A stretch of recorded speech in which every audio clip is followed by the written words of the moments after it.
Сәлеметсіңдер ме балалар, сауат ашу сабағына қош келдіңіздер. Тақырыбы г дыбысы мен және әрпі. Мақсаты сөздегі дыбыстарды, олардың түрлерін дауысты, дауыссыз, жуан және жіңішке дауыстылар ажыратып дұрыс дыбыстау. Тілдің дыбыстарын естіп, қабылдау, олардың сөздердің ішінен тауып алу. Балалар, шаттық шеңбері бәріміз бірге қайталаймыз. Қайырлы таң досым, қайырлы күн болсын.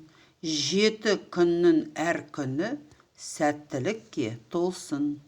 Біздің алар бағамыз кілем бестік болсын.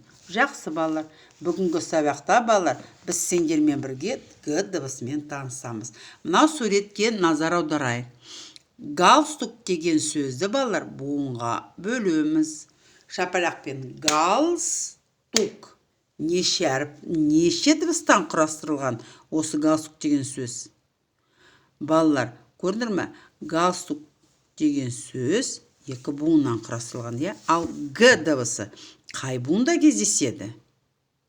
Және галстуктар балалар әртүрлі түсті болады. Мынау суретке назар аударамыз. Бұл балалар глобус. Глобусты география сабағында қолданады. Бұл глобуста жер шары орналасқан, көрсетілген. Мұнда көгілдір түсті ол көлдер, сары түсті және жасыл түстілер олар ағаштар, балалар, ормандар. Глобус деген сөзді шапалақпен буынға бөліп бересіңдер. Және газет, буынға бөлеміз балалар шапалақпен. Г дыбысы қай буында кездеседі? Және газет деген сөз неше буыннан құрастырылған? Әр қарай балалар, г дыбысы дауыссыз, ұян дауыссыз дыбыс. Сөздің басында, ортасында кездеседі. Г дыбысы ғ дыбысына ұқсас. Енді балалар, бәріміз бірге г деп айтып өтейік. Г. Көрдіңдер ме балалар?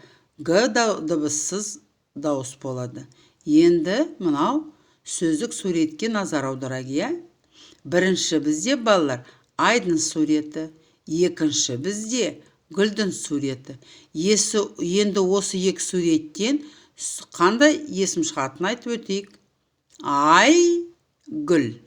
Әр қарай осындай суретке назар аударып, қандай адамның есімі шығатынын айтып бересіңдер.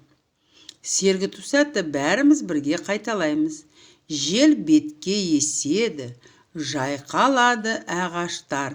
Жел басылды, күн ашылды. Жадыраймыз біз енді, алақанды соғамыз.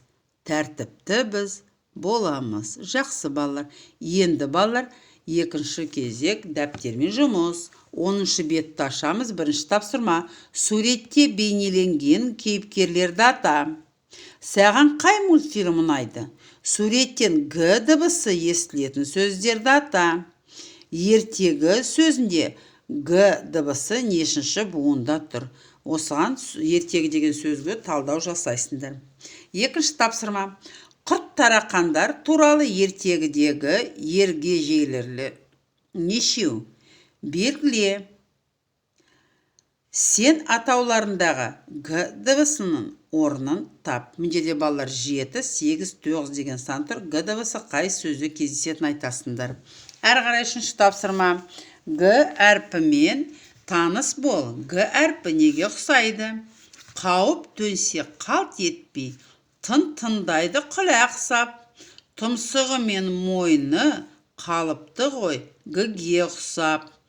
Қай сурет қандай әріпке ұқсайды? Г түсті қағаздан әріп жаса. Және балалар міндеттерге г әрпін біз жазып өтеміз. Назарларыңызға рахмет.